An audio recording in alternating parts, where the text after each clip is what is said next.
So this morning, as we walk through the season of Lent and John's Gospel, we find ourselves in John chapter 4, in the presence of Jesus and a woman at a well outside a town called Sychar. And here's what John tells us.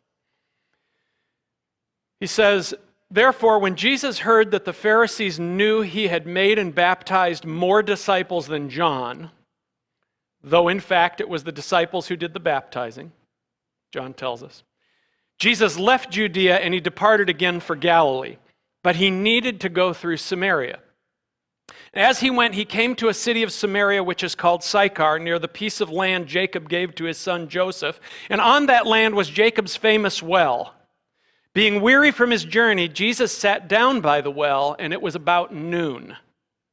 Not long after that, a Samaritan woman came to draw water, and Jesus said to her, 'Would you give me a drink?' And his disciples were not there because they had gone into the town to buy food. Then the Samaritan woman asked Jesus, 'How is it that you, a Jew, are asking me, a Samaritan woman, for a drink?' She asked this because Jews have no dealings with Samaritans." So before I begin to explore this story this morning, I just want to comment on the fact that you can read the same passage of Scripture at different times in your life, and you will see and hear different things. Many of you know this passage from John 4. Some of you, if you've been around here a long time, you've heard me preach this passage before, perhaps more than once across the years. But as I sat with this story this week, I picked up on things I hadn't really seen before. And when that happens, it's not because the Scripture has changed, it's because you've changed. It's really not unlike how you see other things in life differently at different times in your life, because you've now had different experiences, you've reflected on different things, you've grown in different ways.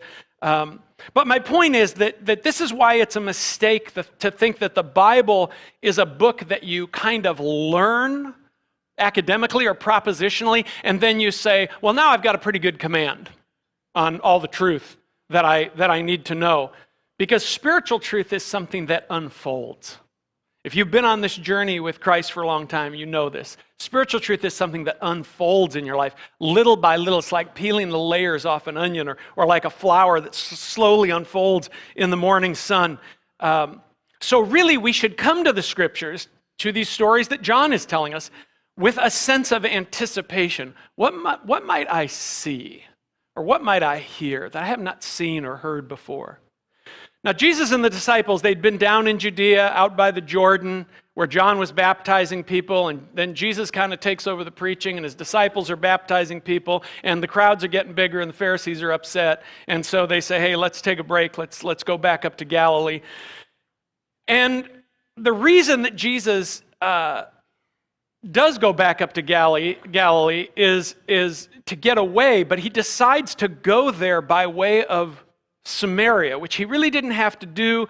And John just wants you to be aware that this is a choice on Jesus' part. That geographically, Samaria is not the most direct route. And so Jesus goes through Samaria, which probably has the disciples scratching their heads, like, why are we taking this route? And Jesus meets this woman at the well, and they have this conversation. And she's surprised Jesus is talking to her. First of all, because she's a woman, because there were social protocols. Men just didn't talk to women in public. And some of that was rooted in kind of a patriarchy, a misogyny even. But even more so, she's surprised because she knows by Jesus' accent that he's Jewish. And she's Samaritan. John, by the way, he's an old man when he's writing this gospel. Decades have come between the time of Jesus and the time. John is the last of the Gospels to be written. And John's own view of women has been changed by Jesus. For example, John's is the gospel that tells us that women were the first witnesses to the resurrection. Isn't that interesting? John says, let's not forget that fact, that it was women, because in the time of Jesus, a woman couldn't testify in court. Her testimony was considered untrustworthy by virtue of her gender. And so John says, oh no, they were actually the first witnesses to the resurrection. But his view has changed. He kind of pokes fun at this, I think, at himself and the disciples that he was present with in this story, because if you read later in John 4, the part we won't get to this morning, he says that when the disciples came back, they marveled because he had been talking to a woman. You're like, so don't all you ladies feel privileged this morning that we speak to you in public? So really, that was the order. I mean, you have to get a sense, that's the order of the day, that's the culture of the day. Now, there's a history to the Samaritans. 700 years before Jesus, the king of Assyria invaded northern Israel, took almost all the people captive, and took them back to Assyria, and then, as kings would do in those days, he repopulated northern Israel with people from other places who were loyal to him. That's how you did loyalty. You took captive the people who weren't loyal, and you gave their land to the people who were loyal. And so that's what happened. And then 100 years later, another king invaded southern Israel, and those people were deported. And then eventually, many Jews were allowed to return to the land. Those stories are told in the Old Testament. You Bible nerds probably know those stories. But when the Jews returned to the land, they found that all these other groups of people were living there, and some had even intermarried with the few Jews who had managed to not be deported. And so those non-Jews who came into the land and intermarried with Jewish people, they added Israel's God, Yahweh, to the gods and the religious ideas that they brought with them from their other cultures. But of course, they rejected the idea that only Jewish people were chosen by God. They accepted only the first 5 books of the Old Testament, and since they were rejected by the Jews who later came back to the land, they built their own temple on a place called Mount Gerizim, as opposed to in Jerusalem. These were the Samaritans, these intermarried people who came back, who kind of added Yahweh to their religion, but kind of developed their religion into their own thing. And there was a deep rift between Jews and Samaritans. You know, I've spent a lot of time in my adult life, 100+ trips in the country of Haiti. It's not unlike how people in the Dominican Republic see people in Haiti. They see people from the Dominican Republic, and if you go across the border, they see people in Haiti as uncouth and uneducated and dirty and not worth a lot. And that's how Jews kind of looked at Samaritans. When I was a boy, we had pejorative slurs we used that were really references to other people groups. And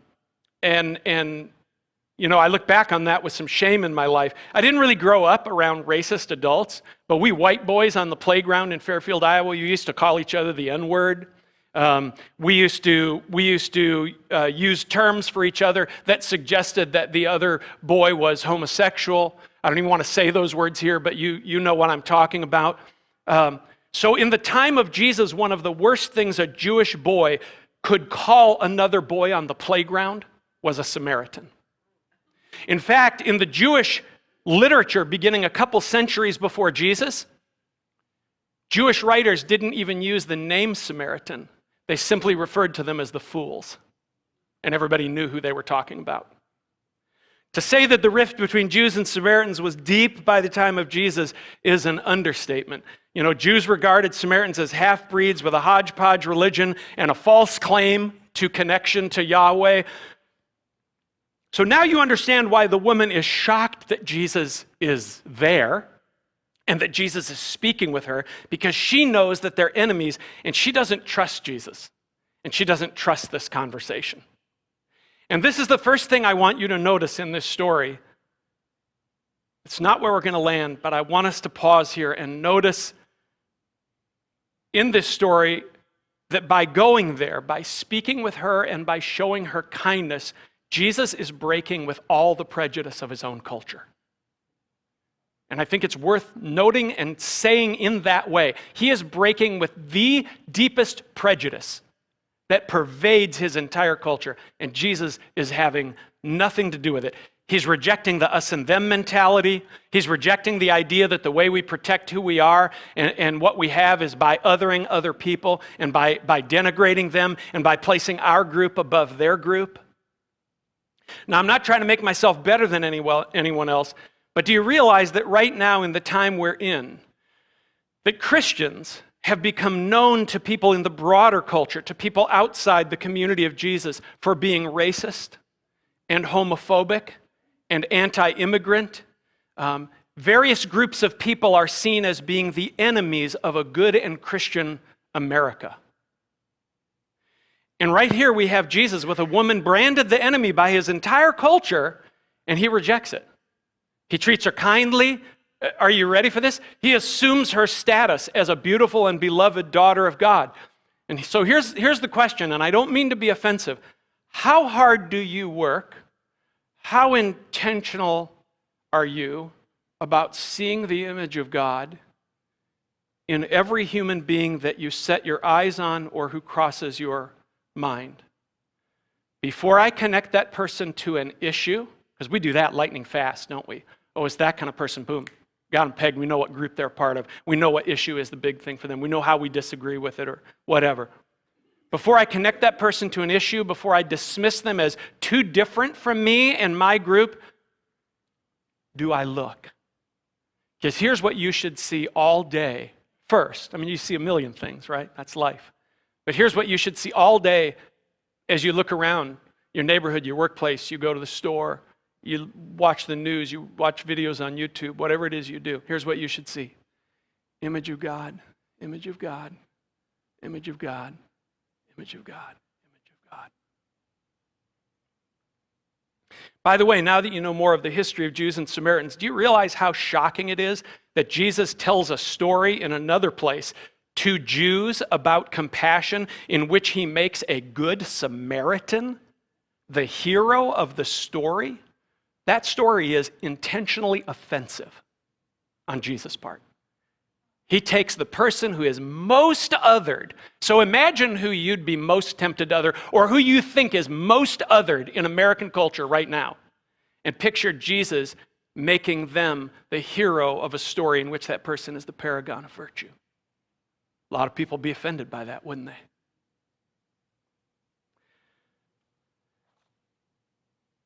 So Jesus answered, so she says, how is it that you, a Jew, are talking to me, a Samaritan woman, asking me for a drink? And Jesus answered and said to her, if you comprehended the gift of God and who it is asking you for a drink, you would have asked him and he would have given you living water.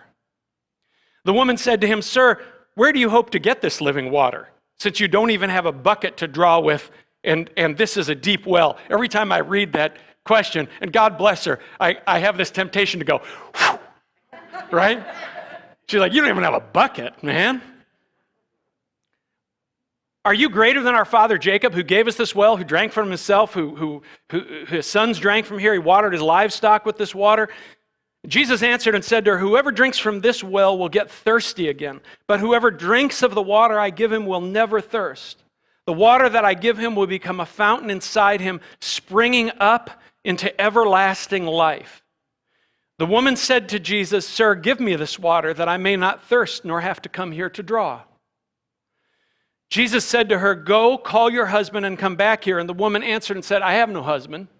And Jesus said to her, I commend you for speaking the truth. Because people don't always do that when you bring things up. I commend you for speaking the truth that you have no husband, for you have had 5 husbands, and the man you're with now is not your husband. And the woman said to him, sir, I can see that you are a prophet. Our fathers worshipped on this mountain, but you Jews say that in Jerusalem is the place where one has to worship. Jesus said to her, dear lady, believe me when I tell you that the time is coming when worshiping the Father won't be a matter of this mountain or the one in Jerusalem. You Samaritans worship from a vague faith, but we Jews worship what we know, for salvation is from our side of things. But the hour is coming, in fact, is already here, when the real worshipers will worship the Father in spirit and in truth. The Father is seeking people who will worship him this way because God in his essence is spirit. So worshiping him in spirit and truth is really the only way. The woman said to him, I know that Messiah is coming, and when he comes, he will explain everything to us. To which Jesus responded, I who speak to you am he. Now, I think a lot of times when people hear Jesus bring up her long list of failed relationships, and that now she's settled for a relationship which in that culture branded her as an immoral woman, they think Jesus is being the sin police, that he's telling her she better clean up her act because, he's warning her because, you don't want to be judged and rejected by God, which is a lot of times what we do when we see other people's shortcomings. we religious people, especially in the Western church, love to think about everybody's sin. It's like an obsession. The Western church has been obsessed with sin and hell for most of its history, and most of the Western church is still obsessed with sin and hell. That's our lens. But Jesus is thinking about something different. Jesus is thinking about her wounds and the pain and fear out of which she has made her life choices. And the way I know this is that contextually, Jesus did not start a conversation with her about sin, did he? He tried to start a conversation with her about living water, about something good that he wanted to give her. Jesus brings up her pain as a way of trying to nudge her toward the water.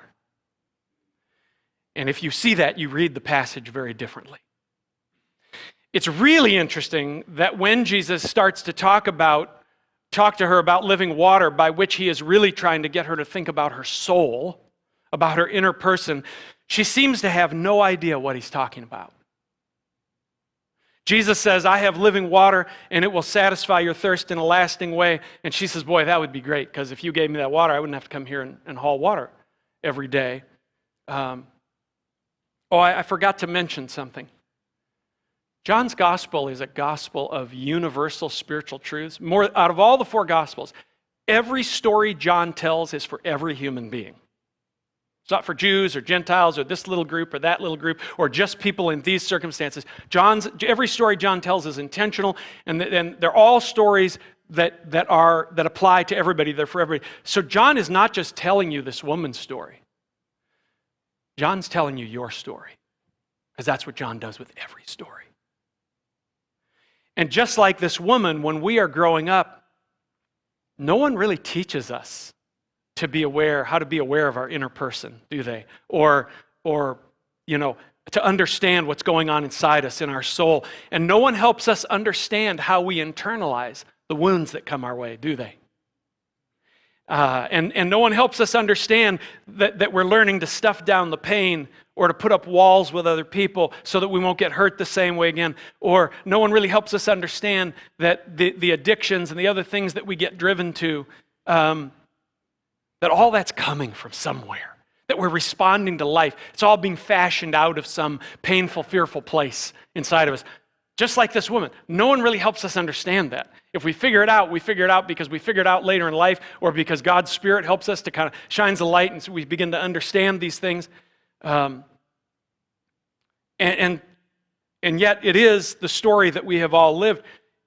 Vanessa Eli from here at LifeSpring just came in and did a presentation about trauma to our whole core leadership team as a church. And I will tell you, if you get a group of people together, as we did on that Sunday afternoon recently, who are becoming more aware of their own souls, and they're doing it together in a safe place, and you ask that group of people, who here has been wounded?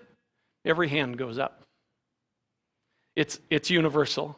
It is the story that all of us have lived. So when Jesus finally says to this lady, go call your husband, do not make the mistake of thinking that Jesus, just like everyone else, is trying to shame her into something. She is so guarded. She knows nothing about her inner life. She has so buried her pain away that Jesus knows that the only way back to her soul, the only way back to any joy, is through her pain. Which if you think about it, makes so much sense. Because if we get hurt in life, and some of us get hurt a little and some of us get hurt a lot, but if we get hurt and we run and we run and we run from that pain, we run further and further and further from what? From understanding it, from reckoning with it, and so we run further out into the stratosphere of life, onto the surface of everything, But what's driving us is of course, something deeper. Jesus is essentially saying to her, there's a path to life for you, but you're so disconnected from your own heart that we have to talk about what has happened to you. That's what Jesus is saying. And when he does that, she panics. It's not in it is in the text, but John doesn't say, and then she panicked. But here's the panic point. Jesus says, go call your husband. She says, well, I don't have a husband. And Jesus says, right, you've had 5 husbands, and now you're with a guy that isn't actually your husband. And she goes, I can see that you're a prophet. That's called panic, right? And then what does she do? She brings up a religious argument. She says, now I know we got this disagreement about where we should worship. You Jews say it's in Jerusalem. We say it's on Mount Gerizim, blah, blah, blah, blah, blah, blah, blah. You know, total side road. And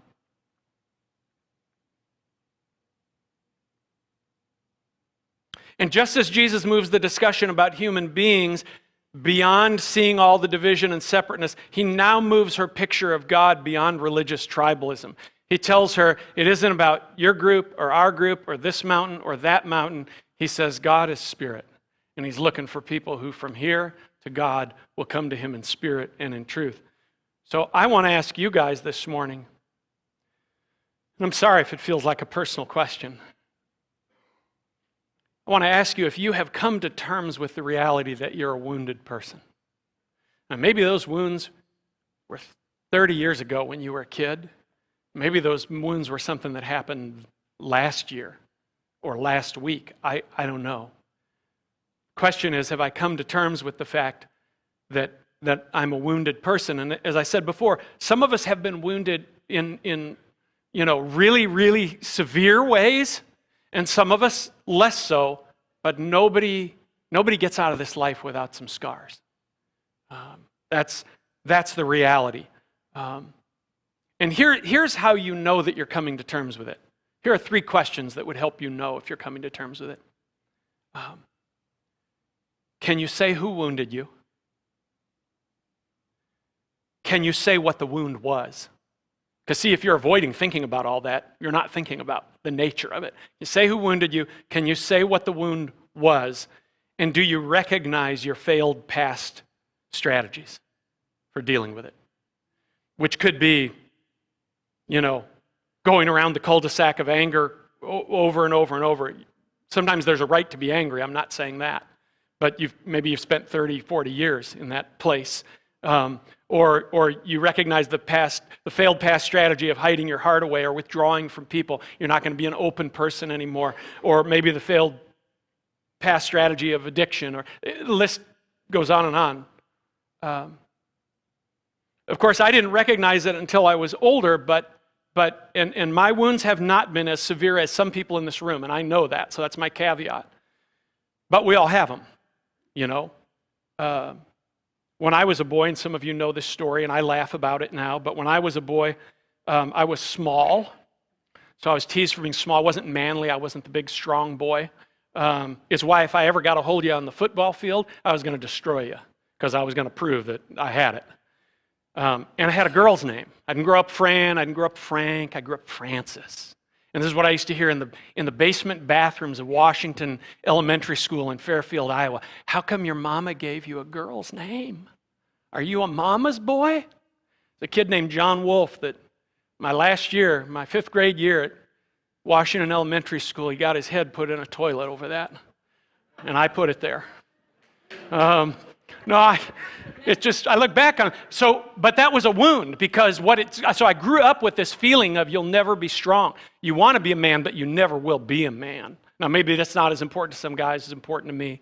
And then another wound I experienced, which is kind of weird, but when our family moved from Iowa to Illinois, and we all thought it was going to be a great adventure, the first morning I woke up and realized that my entire circle of friends and my secure world had been left behind. I felt like a person clinging to a piece of driftwood in the middle of the ocean, and this thing sunk into me. I couldn't have put words to it then, but this thing sunk into me that said, there is no security in life. There is no security except what you make. And then I would say the last wound I've experienced, which still happens sometimes today, is, for me, it's the loss of friendships is wounding. I don't know if you experience that, if that's just a painful thing for you. But being a pastor exacerbates that.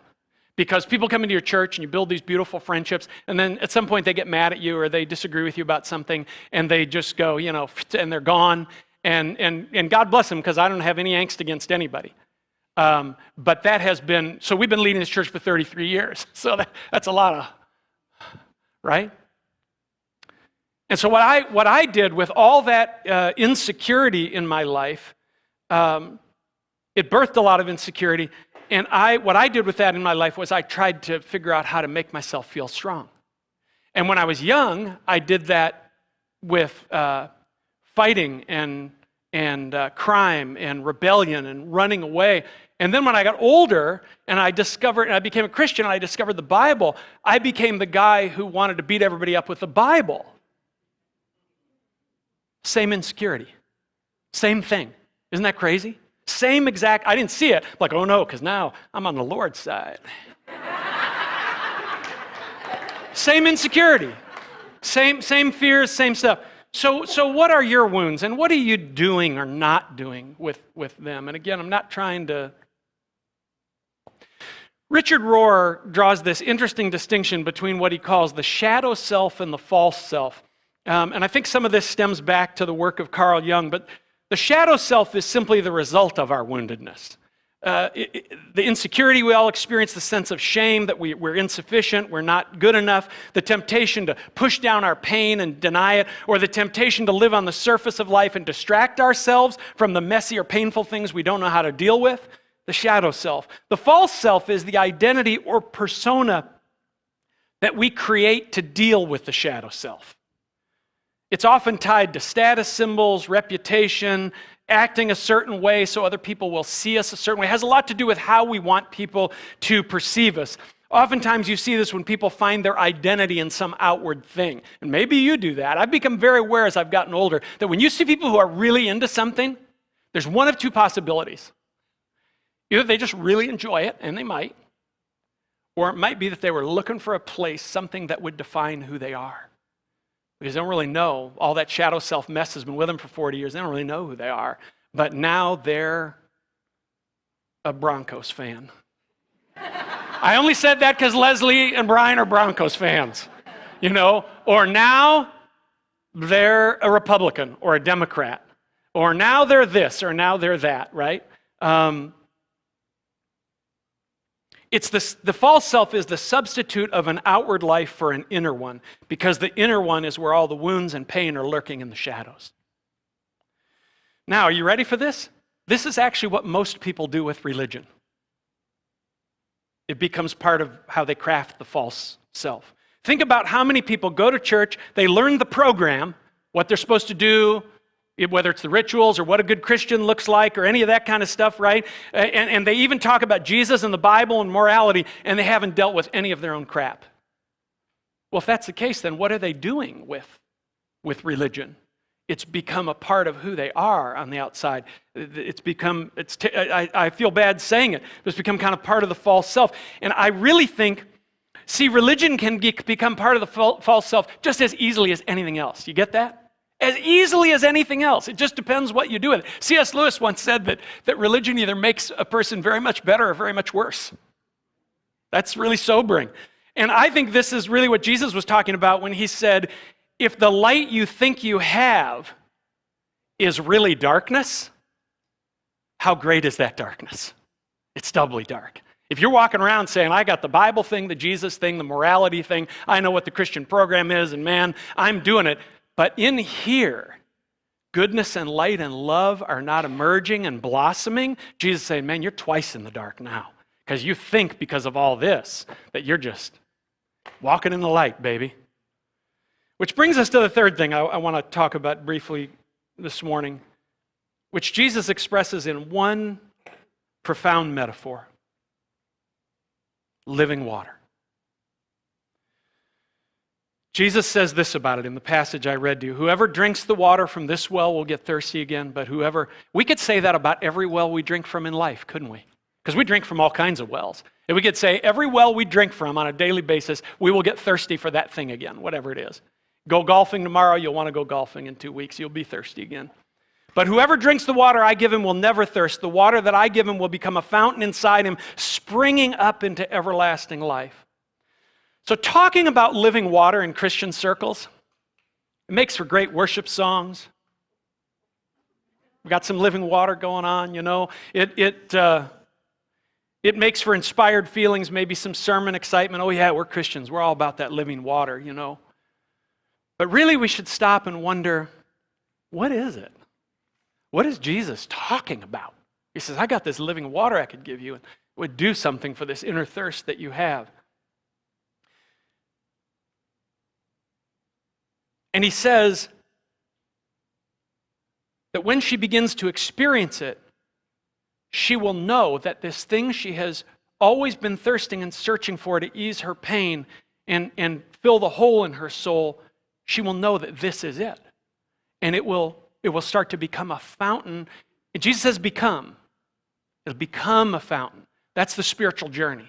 It'll become a fountain. There's things that have to happen in you, things you have to see, realities that have to become reality for you, love that has to sink in deep, and it will become this fountain for you. So I want to tell you what I think the living water really is. I think it's God himself. Or we could say herself. Or if we want to be Trinitarian this morning, we could say themselves. You do with that what you will. But we have to qualify it because we have Christians all over the place, but lots of us are stuck in the shadow self. And for some, judgmental religion has even become part of the false self that they've created. So we can't say that the living water is just belief in God. Because whatever Jesus is describing has to translate into something transformative for us, or it's not living. So let me take my best shot at putting it into words. Frail words. I think what Jesus is describing is God inside you and you in communion or spiritual union with this great love. And I'm using that term, this great love, as a synonym for God. Right? John tells us God is love. It doesn't say God has love or God sometimes loves. It says God is love. It's you in spiritual union with this great love, but not in a separate compartment from the place where your confusion, pain, or longing reside, but letting the great love into that place so that the love itself begins to be your source of healing, your source of security, your source of identity, your source of joy, because it's in the same place with all the confusion and the pain. If I go to the hospital for surgery, like I did a few weeks ago, and I'm in this wing of the hospital and my surgeon is in the other wing of the hospital, nothing really happens. The great love has to be allowed to come and be in the place where the heart surgery is needed. The irony is that it's usually our suffering that ultimately brings us into awareness of our need for this great love. Now, I hope you can hear what I'm about to tell you, because the trick, the thing that eludes us, the movement that makes new life possible, is that we bring all the reality, including our pain and confusion and no more denial, into the same room with that great love. It's got to be in the same place. And that is so easy to stand up here and say. Everybody has had pain in life. It's so easy to stand up here and say, but I am telling you that it is much harder when we first begin to do it, especially. Eventually, and I'm at this point in my life, right? Like I know my reality now. I've been doing this a long time. And I'm like, okay, this is a good day, a bad day, lots of pain, little pain, particular kind of pain. And I just go, okay, God, rip it open. Come hang out where all my crap is, But when you first start to do that, it's harder because what you're used to doing is compartmentalizing. You stuff down your pain. You put the confusing things over here. You do all that. And when you first start to say, okay, God, I've kept this little place in the basement of my soul under lock and key for a long time, and I'm going to open it up, and I'm going to invite you to come and sit with this part of me in that place. And that's hard at first. And understand that you're not bringing all of your reality into that place with God just to give God a list of what God needs to do. Because we already are good at that, especially if we've been Christians for a while. God, I got all this pain, other people are wrong, they're messed up, they've hurt me, so here's all the ways you need to change everybody and everything else. That's not what we're talking about. I'm not saying that God doesn't sometimes intervene, he does. in our circumstances, in the actual circumstances of our troubles and our struggles in our lives. Sometimes God does. But I'm telling you, just as Paul says in Romans 8, that the way to being more than a conqueror in the face of life's hard things is to come to know that the great love which now dwells in you is bigger than everything else. Because some of your circumstances in life are going to get resolved, but eventually something will catch up with you. As the theologian Walter Martin used to say, the death rate is still 1 per customer. Eventually something is going to catch up with you. Eventually there will be some circumstance that you won't, from an earthly standpoint, you won't overcome. So is the great love bigger than all of that? You know what Paul says, "For I am persuaded that neither death, nor life, nor angels, nor principalities, nor powers, nor things present, nor things to come, nor height, nor depth, nor any other created thing shall be able to separate us from the love of God that is in Christ Jesus our Lord." Jesus says it's going to become a fountain. You ever seen a happy fountain? All the water droplets are coming up and the water droplets are dancing in the sun and it's happy and it's joyful. Jesus is saying this is the way back to that, is here. I'm going to ask you to stand with me. If you can. Nope. And close your eyes. And I want you to just do a little work for 1 minute this morning. I want you to quiet that place inside you, and I want you to open it up. I want you to imagine this morning that you're not hiding anything from God. No compartmental. You can go home today and compartmentalize with other people, but that you're not doing that with God this morning. It's all open to you, Lord. I want you to forget all the terrible images of God that people have sold you, because what we're talking about this morning is the great love. And I want you to let this be your prayer as I pray it this morning. Lord, I accept that this is where you desire to be, inside me. I lay my denial at your feet. Help me to accept reality just the way it is. Lord, begin to salve my wounds with your love. Lord, help me begin to discover who I really am if I don't know.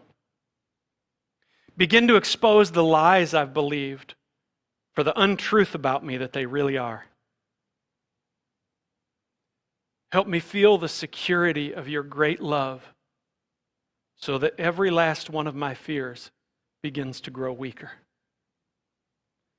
Make your life in me a fountain of new life as I drink from you, the living water. Amen.